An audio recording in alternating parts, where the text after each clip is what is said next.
Okay, well, as folks are joining us, we want to just go ahead and say a big welcome to everyone. We are truly delighted that so many of you could join us today for this webinar to learn about the newly re-envisioned and recently launched Kentucky Green Schools Partnership Program. So we launched this program just a few months ago, June 1st, at the Outdoor Learning Symposium that we hosted in Western Kentucky. And so it's brand new in terms of the newly re-envisioned portion, and we're very excited to be sharing that with you all today. My name is Catherine Bullock, and I know some of you from KAEE or from school work and those sorts of things, different workshops, but I am the Education Director as well as the Kentucky Green Schools Coordinator at KAEE. So those of you who are new to KAEE, we are the Kentucky Association for Environmental Education. So you'll hear a lot of acronyms today, but we're hoping to make those all clear, and so everyone knows all of those acronyms and such won't be confusing. But we really appreciate you taking the time from your busy schedule. I know this is, as school is starting for teachers and even for the non-formal community partner folks, we know this is a busy time. So we thank you for being here and for taking time to learn about it and to get to know one another maybe a little bit through the chat as well. And we can't wait to kind of see what partnerships grow through our state as we embark on this kind of new journey together. So like I said, if you are just joining us and you'd like to say hello in the chat, please go ahead and add your name and affiliation to the chat box. And if you have questions that come up as we go through the webinar today, you can either add those to the chat or them for the end. We'll have a little Q&A time. So we will be monitoring the chat, and we can pause periodically if folks have questions that need immediate attention, or we can wait until the end and kind of talk a little bit more in that way as well. So or speaking of who's here, as you're adding your names and such, I'm happy to say I am joined today by several of our amazing KAE and KEEC team today. And so for those who are not familiar with that second acronym, the KEEC is the Kentucky Environmental Education Council, and that is our state agency for environmental education here in our state. So we'll talk more about that partnership and the opportunities that this new program provides in just a moment. But before we jump into the theme of today's webinar, we just want to say how grateful we are just for educators like you all and the work that you do every day. So, we know that whether you're in the classroom or you're at a nature center or a zoo or library, the work that you all do each day is so important, and this program would not be anything without you all. So we're really excited to have you here, but also to have your ideas and hopefully additions eventually to kind of make this program the best it can be, and help our students, whether they're young or old, to really become better environmentally conscious people and leaders and citizens. So we're really just thankful for your time and expertise. And for those of you who are new to environmental ed in Kentucky, we want you to know that Green Schools is just one of many wonderful resources and programs that you can take advantage of through KAE and KEC. And so we just want to make sure that you are aware of the welcoming community of EE or environmental educators that you are invited to if you are new to this. So in just a few minutes, we'll have an opportunity to hear from our state agency, KEC's, one of their council members who has experience participating in the previous program, and some of you might be familiar with, the Kentucky Green and Healthy Schools, which is KGHS. And so we will hear a little bit about that partnership in just a moment. But first, I want to turn it over to the KAEE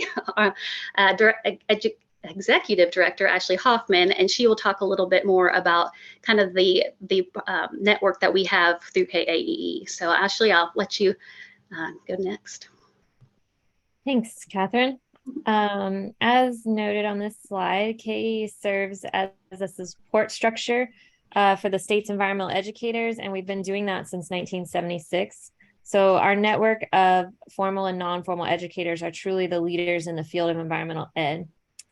Our mission and vision at KAEE are centered around increasing environmental knowledge, engaging communities, and working towards sustainability and responsible choices for a greener future. So for those that are not as familiar with environmental education, This brief definition from the North American Association for Environmental Education includes some great action phrases that we think define environmental education as a process that informs, inspires, influences, motivates, and helps us to create healthier communities. So at KAEE, we offer numerous opportunities for professionals like you to continue adding new and relevant environmentally focused additions to your curriculum and your outdoor learning tool belt. We host a variety of nationally recognized environmental ed curriculum programs such as Project WET, Project Learning Tree, Project Wild. We also have the Leopold Education Project, Don't Waste It, so many more. And so typically these are in-person professional development trainings that help educators integrate environmental education, sustainability, and outdoor learning into their school day or programming. We also have online courses and groups of courses called EE Credentials that are super helpful if you prefer to do your professional learning at your own pace virtually. And so we encourage you to check out all of the environmental ed courses and credentials in links that we'll send later to see what might best meet your needs.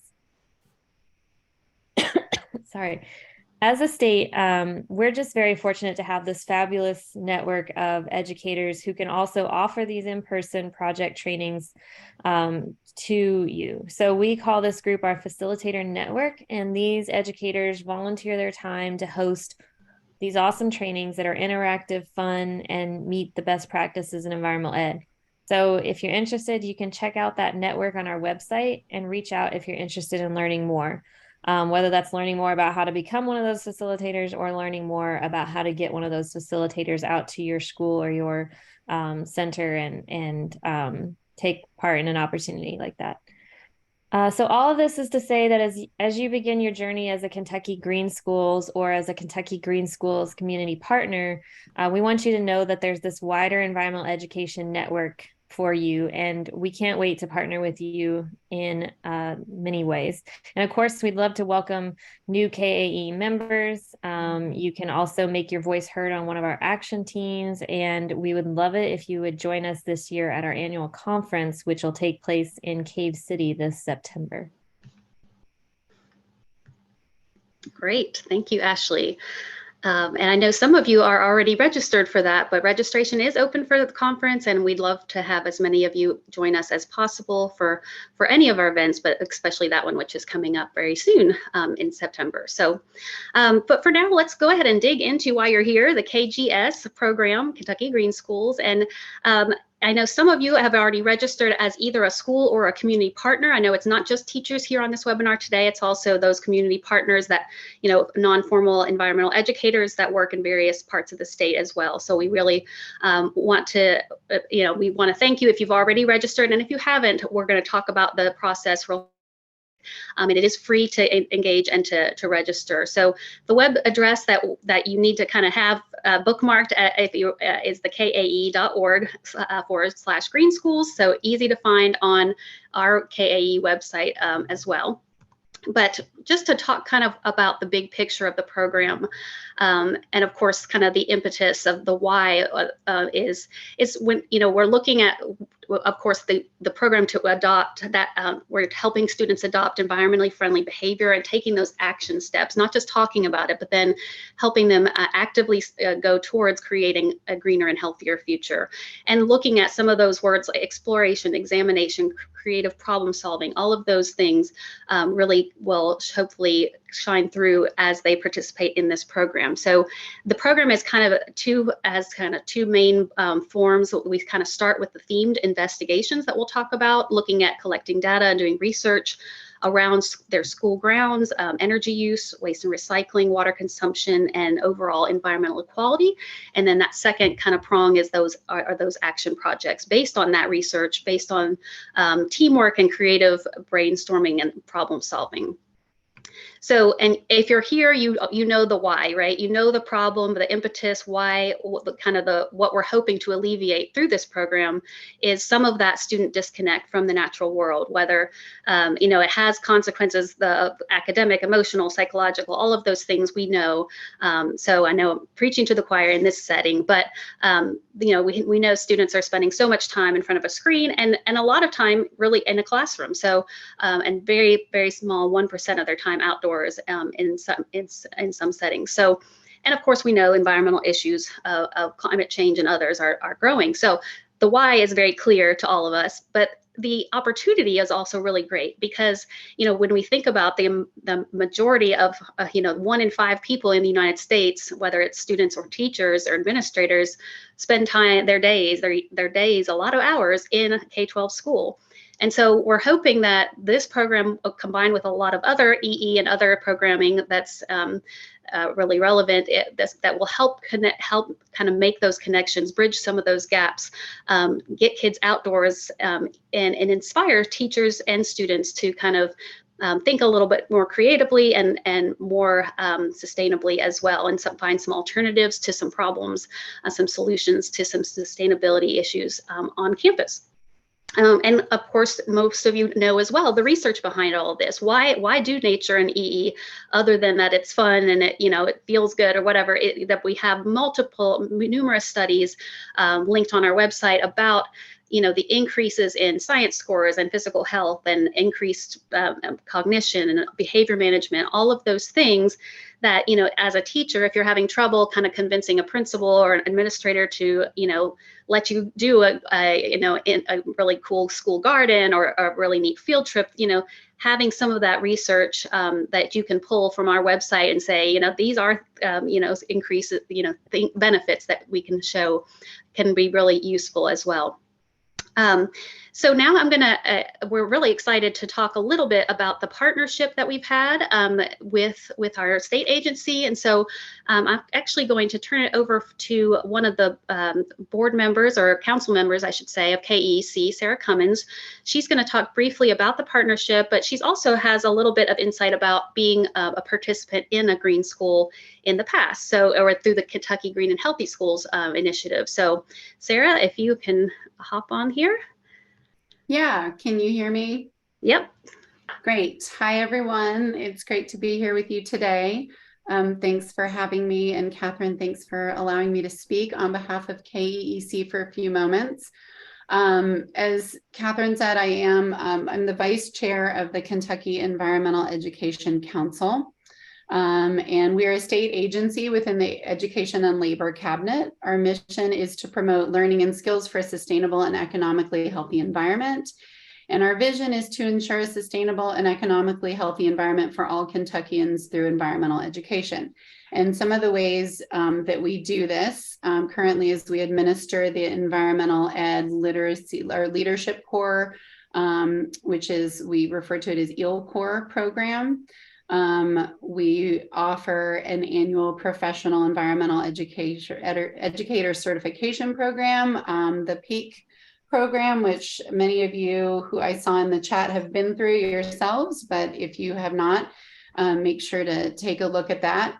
And every 5 years, we update the EE Master Plan for Kentucky. And in the past, we also administered the Kentucky Green and Healthy Schools program. And that program began in 2007. We had over 300 schools participating. Annually, the number varied, but overall, we had over 300 schools participating. And we are very excited about this new partnership because, traditionally historically, we each ran a Green Schools program and then had a reciprocation, but now we've joined forces. So that we can impact more students and more schools in Kentucky with this new Kentucky Green Schools program. So if you follow along with what Catherine is explaining to you to do, you would register and you'd have both of us as a resource. So we're both going to be involved in making sure that you have the resources that you need, giving project ideas, helping in any way that we can. And we're really excited about this new program. As Catherine mentioned, I also have been a science teacher, an environmental educator, and now I'm the head of school at Redwood Cooperative School in Lexington, Kentucky. In all of those various roles that I've held, I've always participated in the Green and Healthy Schools program and the PLT Green Schools program. And I am also going to participate, or I'm going to help our school participate in this new Kentucky Green Schools program. So wearing that other hat, I can tell you that being part of the program is just incredibly beneficial and rewarding.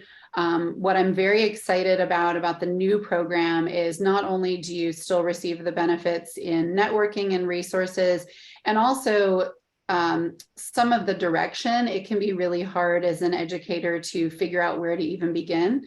But the programs give a lot of great direction in, okay, this is where I can go, and this is how I can help my students become leaders in their schools for environmental education and projects. Now we've really narrowed the projects and the categories. Catherine, am I referring to that correctly? Are we calling them categories? Investigations. Investigations, yeah. That's right. We've really narrowed the investigations. And there's a lot of autonomy within those for the schools in how they want to explore those. It should be student driven. But I can tell you with this new partnership and this new program, and with Catherine at the helm, it's very well organized and going to be a great resource for schools. I'm also happy to answer any questions. If anyone wants to reach out to me individually, I will pop my email in the chat, and I'm happy to help get you started or answer questions or brainstorm ideas with you. Catherine and I will also be hosting an in-person professional development that'll be free to teachers September 2nd. So we'll make sure you get that information as well, so we can look at some of the practical applications of the projects on our campus. And that's it for me. Great. Yes, thank you so much, Sarah. It's really great to hear from someone who's participated in something similar, and we're really excited to have this partnership with KEC. So thank you so much for sharing that. And of course, we know the benefits. Why participate for your students? Of course, you're looking at those leadership and problem-solving skills, boosted environmental literacy, deeper connection to nature, and a sense of place, which I think is very much lost a lot in this time. And so, of course, those teamwork skills and investigative skills as well. So lots of student benefits, but also school benefits. So once again, if you're having trouble, getting your administrators on board, there are a lot of school benefits to this program as well. That the improved and healthier school campus, both indoors and out, for not only the students but also the teachers and the staff members. And then those significant energy cost savings, especially through the energy investigation we'll talk about in a moment. So there really are some dollar signs that might help you, in terms of helping save money for the school through this program. And of course, test scores and in STEM, connections to EE community partners, and recognition within the wider community. We'll talk a little bit about kind of how you can get your school recognized and how you can also work with your community partners today as well.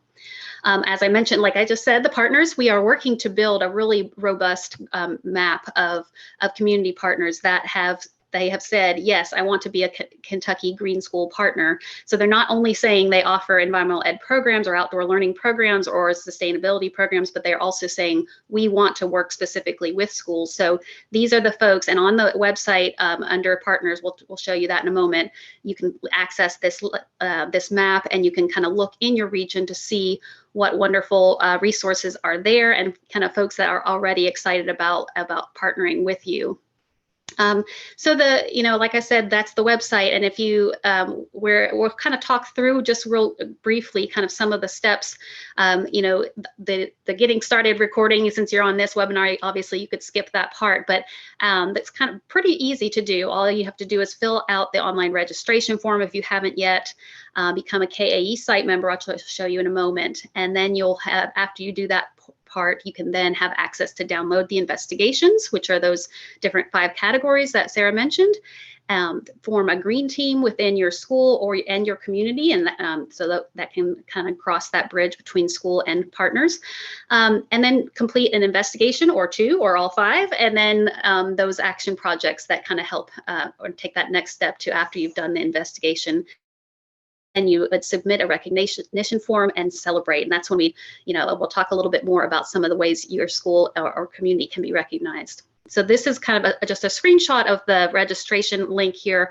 Very simple to go to our website, hit the register and the big blue button there, and that will bring up a Google form. It's very brief. You just add in some of your information so that then I can then go in after you can become a site member. Also very easy. At the top of our website, you'll see a little, that red oval there on login, that will be at the top. You'll just log in and create a member profile, and that will make you just a site member of the website, and then we'll be able to give you all access to all of those downloads of the 5 that you see there at the top.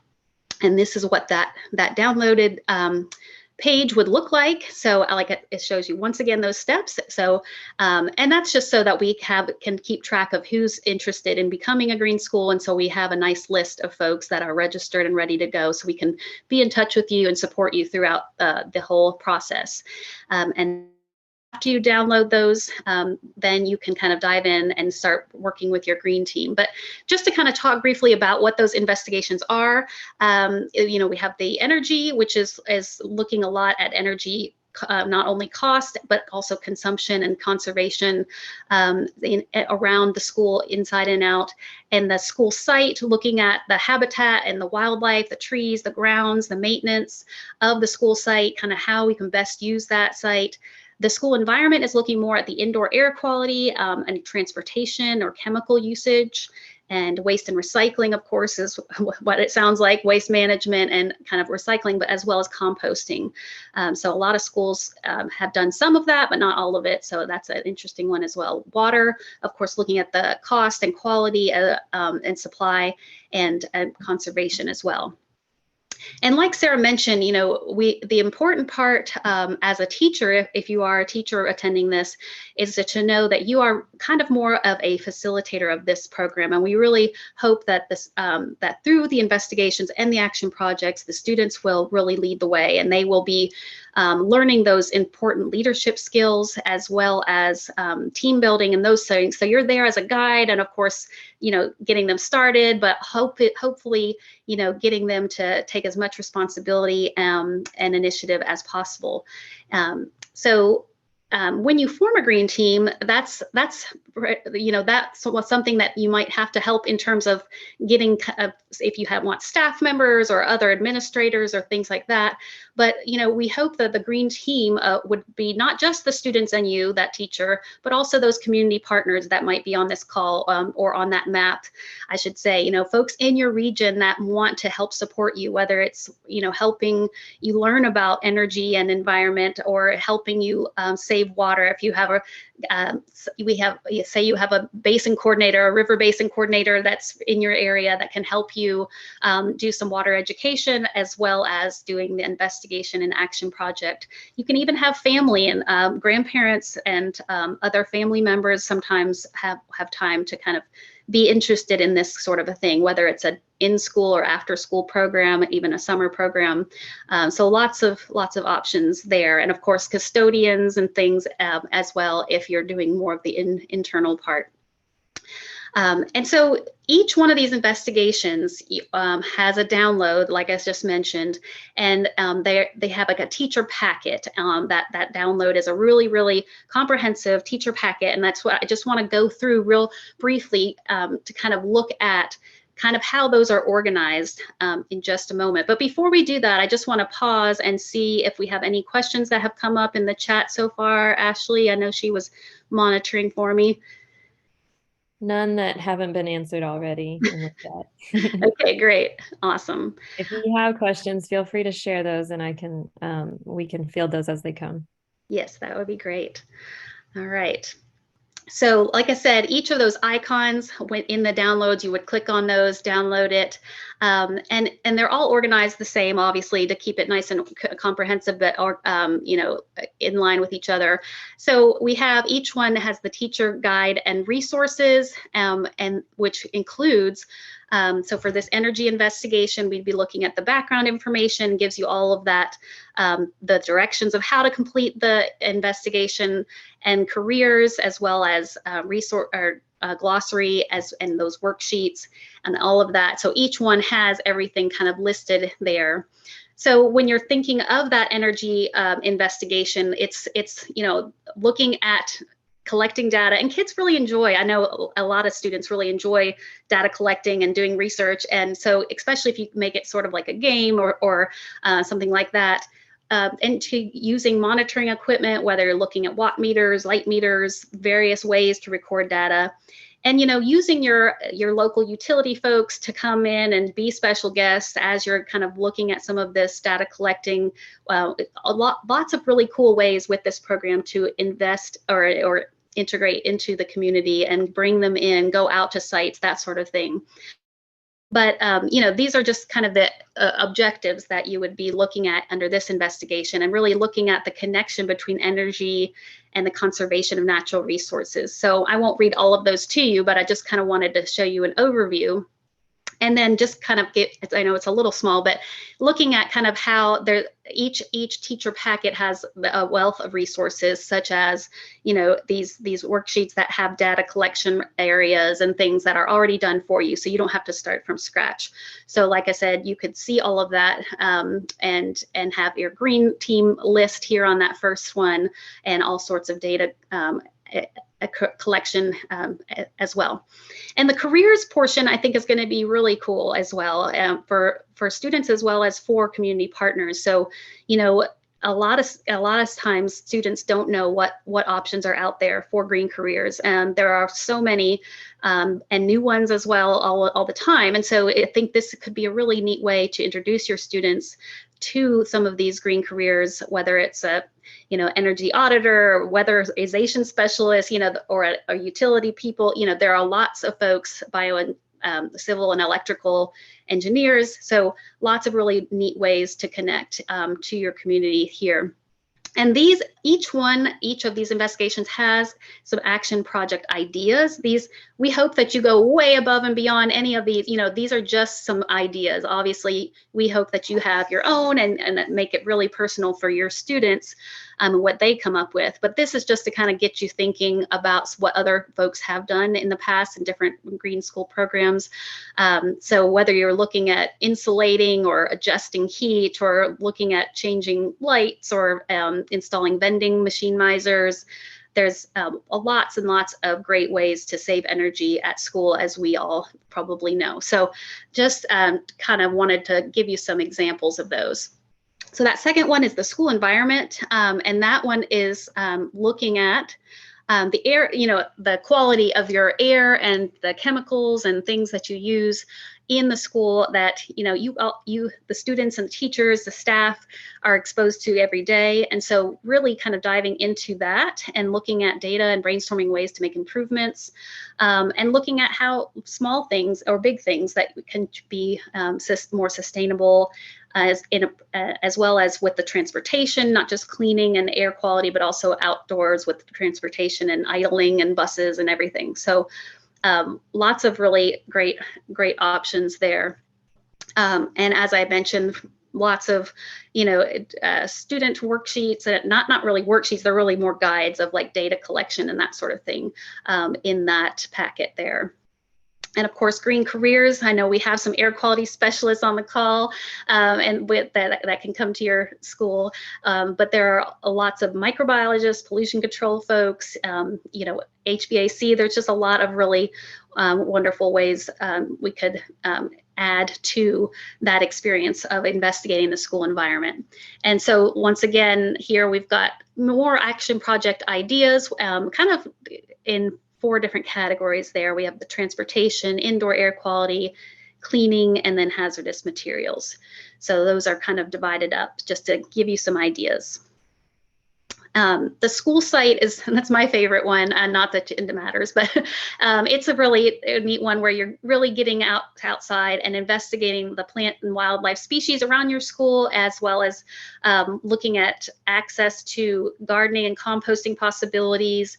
You're investigating the presence and health and benefits of trees on your campus, and how those grounds might be used more efficiently or more often. And so looking at pervious versus impervious areas, there's lots and lots of ways you can kind of look at weather and using the space that you have already in a better and more efficient way. So that one, there's a lot of ways you can plan and use plans to improve the school site, and use those strategies. So there's maps and various, tree, various wildlife and species kind of worksheets here to look through kind of data collection and looking at your space as a whole. And of course, green careers, there's so many more. These are just a few options. It'd be great to either go out on a field trip to meet a forester or a cartographer, or bring in an arborist to look at your trees, or talk to a wildlife biologist, have a surveyor visit. There's lots of wonderful connections there. And of course, we haven't even talked about cross-curricular connections, but there are very many that you could tie into any of these investigations. But looking at landscape design and architecture could really be an interesting one as well. So when you're looking at design and art and outdoor time, so lots to kind of think about there. This is just a kind of a Google shot, a map shot of the school where we did the Outdoor Learning Symposium in Murray, Kentucky, and seeing their school and how much opportunity. Now, I guess they don't own all of that, but, over by the school, though, they do. And they had, there's a lot of wonderful green space and a lot of space that students, might not be allowed to play in. I know at my kids' school, they can play on the playground, but not in the green space sometimes, I think. But so there's just a lot of opportunity there, I think, in this investigation, which is kind of exciting. So, just some ideas: planting trees, creating an outdoor classroom, planting pollinator gardens. I had one school that I was talking to recently talking about they wanted to do a peace garden where they planted vegetables and fruits, mostly vegetables from other countries, or at least that represented different cultural dishes. And then they were going to create with local chefs foods that came from those different vegetables, and kind of connecting the culture, community, and chefs and their garden to social studies. It was just a really neat way to do a cross-disciplinary project with their outdoor space. So that was here in Kentucky as well, in Louisville. So lots of ideas that we can't wait to see kind of how folks take this and run with it. Of course, rain gardens and wildlife observation sites, nature trails, fitness trails, adding in that fitness and PE component. Always really great. So maintenance staff, obviously, we have to work with, and you want them on your green team. You want to make sure they don't feel like an add-on. So that's something to consider as well as administrators. But any questions? I know I've kind of gone quickly over those three. Any questions pop up? Yes, we have a couple of questions. The community partners would love to be able to access the investigations as well. So what would be the best way for them to access those? Okay, that's a great question. And I'm glad you said that. I can totally do that. I will do that after this webinar. I can actually just go in and change your setting in our system so that, and I'll send you a little email that says you now have access. So I'm glad you mentioned that. I wasn't sure if they would want those, but that makes a lot of sense. So thank you. We also had some questions about schools that were previously green and healthy schools, particularly schools that were green and healthy school in the last year. What is the status of their registration? Are they considered a Kentucky green school? Will their previous certification still be honored? Yes, and would you want to talk about that, Ashley? I know we had spoke about it a little bit, but. Sure. Hold on, let me turn on my camera here. Hi. So we had some great conversations about this. I know that their Kentucky Green and Healthy Schools has been around for a long time, and there's many schools that have gone through this in years past. And so we would love for you to go ahead and register as a Kentucky Green School on the website. Now, for those schools that completed investigations in the last year or so and did not have the opportunity to participate in recognition through Green and Healthy Schools due to its hiatus, we would love to work with you. So we would ask that you reach out to us and then share the certifications that you recently completed with those, and we will work with you to make sure that you get credit in the Kentucky Green Schools program. So we we won't be doing that for every single certification that has happened in the past 10 years or so, but for those that recently happened, we want to work with you as we go through this transition period. So I'd ask you to reach out to us about that, and we can figure out a path forward. And Yes. then we had one other question, and it was whether homeschools could potentially do green teams as well, whether homeschool co-ops could form green teams. Yeah, definitely. I think that would be great. And yes, you can definitely email me at Catherine@kae.org. So I would, if you are a past, recent participant in KGHS, and yes, I don't see any reason why homeschoolers couldn't join us, right, Ashley? Right. Yeah, that'd be wonderful. So, and then will we be doing an award ceremony in the spring like KGHS used to do? I think you're going to talk about recognition shortly. So we will touch on that in just a moment. That sounds great. Thank you all. Yeah, and so we will talk about recognition in just a moment, but I just briefly want to just go over the last two here, the waste and recycling. Obviously looking at kind of what waste we throw away, what can be recycled, what can be composted, and analyzing the data and brainstorming ways to make improvements, and kind of understanding how much we affect the waste stream, whether it's collectively or individually. And so this is just a of course, that a lot of schools have already started, but might need a little reboot. So, like Ashley said, there was kind of a hiatus in a lot of things during the pandemic, as everyone knows. But I think these kinds of projects may have been less of a priority when it was, you're just trying to make it through the day and get through, your regular school responsibilities. So, lots of opportunity here in the waste and recycling one, and of course, wonderful community connections, whether you have, your solid waste folks, you have a recycling center tour. I know here in Fayette County, there are field trips where folks can go and see, at least they were doing that. I think they're still doing that. Or you're looking at a landfill, or you're talking to hazardous waste employee, or any environmental law and policy specialist. There's just a lot of wonderful green career connections, and the sky's the limit here. So just keep in mind some of those people in your community that would probably really enjoy coming to talk to you or hosting you at their site. And of course, more action project ideas apart from just doing a recycling program. I know that's huge. Like, just doing that is a lot, and I know it takes a lot of time and effort on the teacher's part to kind of organize a recycling busters or whatever the clubs can be called in different schools. But think about it, if there are ways that you can incorporate your community folks to help with some of that as well. And of course, encourage students about refilling water bottles, using reusable things like containers and end of the school locker cleanouts, all sorts of ideas about reducing and conserving. So, and of course, cafeteria staff, less styrofoam, more reusable, all of those good things that most of you already probably are trying to do anyway, but hopefully these will kind of kickstart some new projects. And the last one we'll mention is water. And I know everyone in Kentucky has a Kentucky Division of Water Basin Coordinator. So I know that each of you have a coordinator, and all the coordinators are signed up as community partners. So I would encourage you all to reach out to those on the map.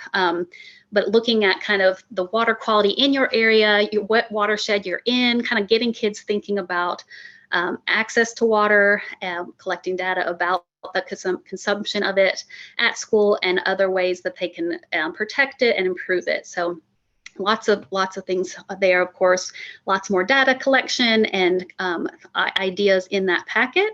And of course, wonderful opportunities to work with whether they're engineers or hydrologists, chemistry connections, those sorts of things. It would be great to pull those folks in as well. And action project ideas, always lots of ways you could do that. Of course, signs in the restroom, or posters and rain gardens and native vegetation, and mulching around plants and things to conserve water. All sorts of ideas here that we hope that springboard you into some other ones as well. So I'll pause again. Any other questions come up in that moment? Not so far. Okay, great.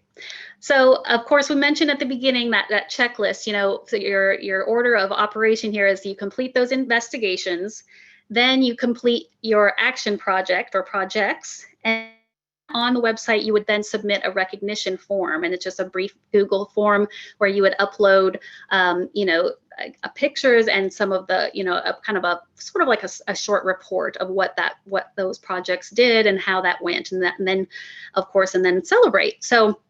Well, we have 4 different levels, I should say, of recognition. So that first one, we have the silver leaf. And so after you complete one action project, which is after the investigation, so one of those, then you would be receiving a silver door plate that could go on your front door of the school, kind of out near the doorbell, so everybody can see when they sign in to come visit your school that you are a Kentucky Green School, and it's kind of got the logo and that you have completed that first silver level, that one investigation. If you've done 2 or investigations and action projects, that's the gold level, and that's where your school would receive a plaque with the gold plates for each year or each project completed. So those gold plates can be added to each year, or each project, I should say, or each investigation. And then that green level is that if you've completed 5, so that's all of those, then you would receive the plaque to add to the plates to add to your award plaque, as well as a KGS flag to present at your school. And that comes, so we would come out to your school and present that at your school. And like, if you want to do an assembly or something like that, bring in media, whatever you want to do, that's a really great way to feature your students' hard work. So those are kind of the 3 main levels of recognition. And then we have the model green schools, which is if you've done all 5 and you've kind of committed to keep doing 1 or more each year, that's kind of where you are the model, or you're kind of a mentor to other green schools as well.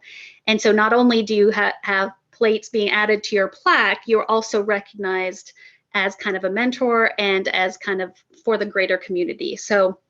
And all of these, all of the green schools would be eligible to be part of our annual awards, our EE Excellence and EE Awards as well.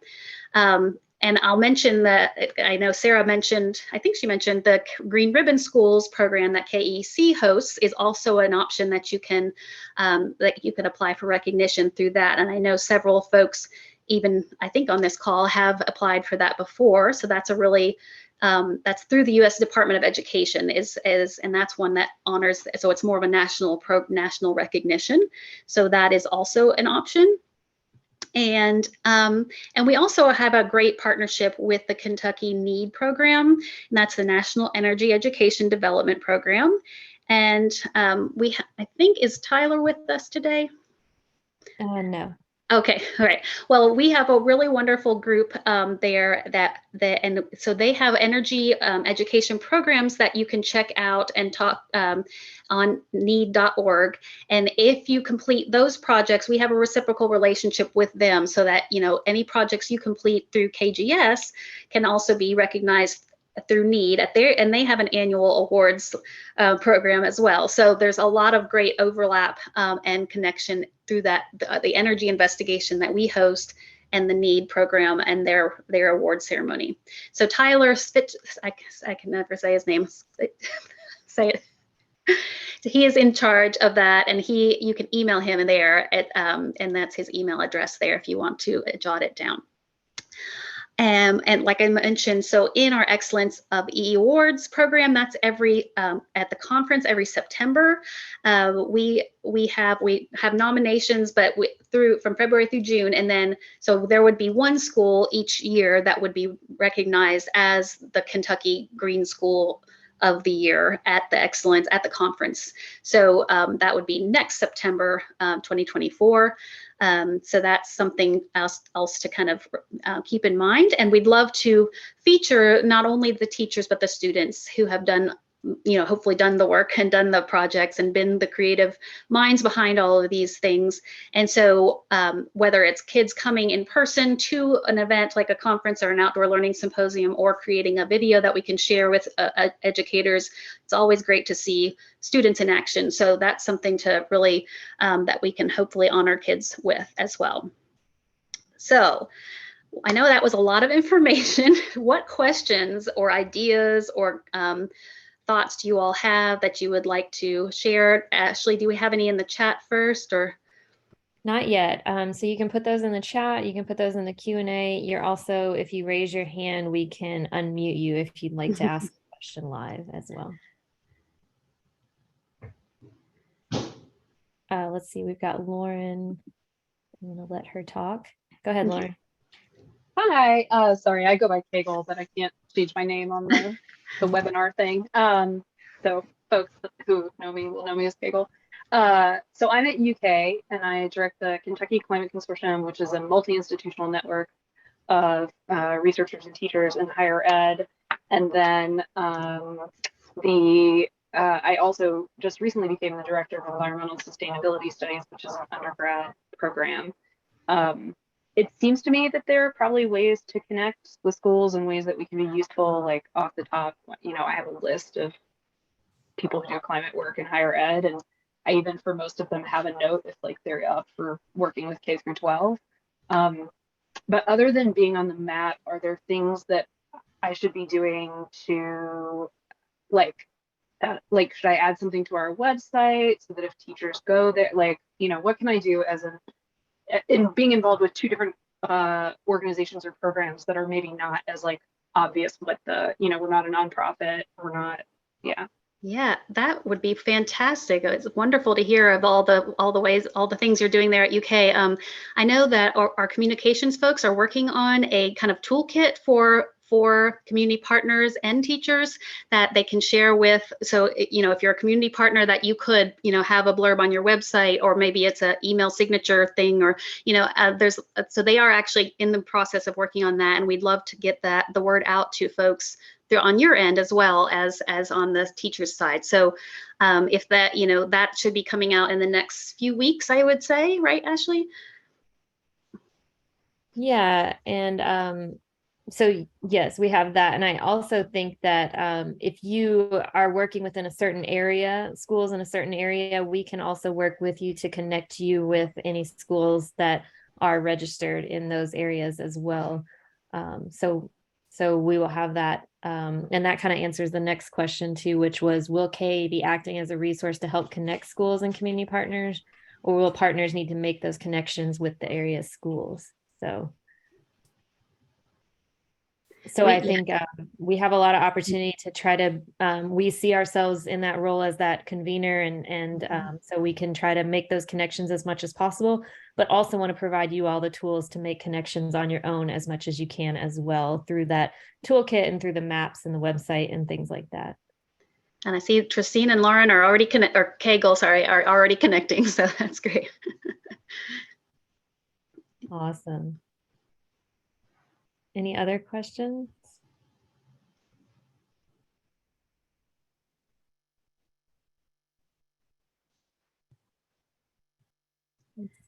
Yeah, that's another thing about the facilitator network is, like I said, that's another group of people that can support, especially professional development for teachers. If so, there's the community partners are a lot of folks that can work with the students, and but there's also that facilitator network that we'd love to provide, those national curriculum trainings to your teachers to help kind of boost their understanding of EE. So I know a lot of you who are here already either are trained in some of those, or would like more training, but that is another resource that we'd love to connect you with, or if you'd like to become a facilitator, all of those things would be great options as well.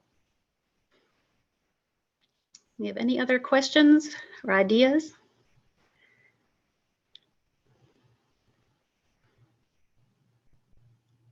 Are the investigations living documents? Roberta says she has more ideas.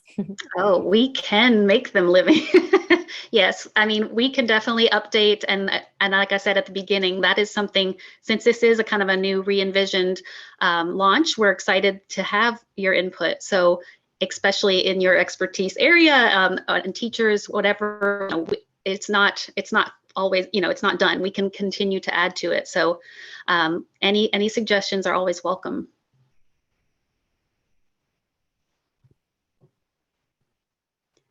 Anybody else before we wrap up here? All right. Well, and like I said before, you know, we as a staff at KAEE and KEC are here for you. We are the connectors, and we hope that we can either help you find those schools or community partners. You know, we're hopeful that this program will help you make those connections, but we can also, you know, talk to you personally about those things as well. So don't hesitate at all to reach out to us.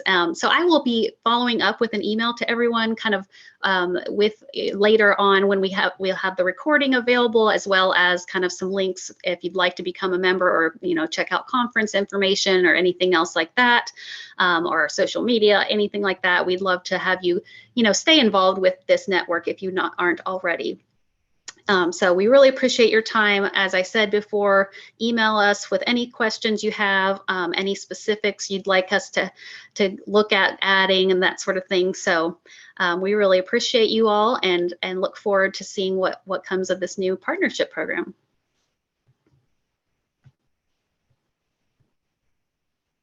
Thanks, everyone. Thanks, everyone.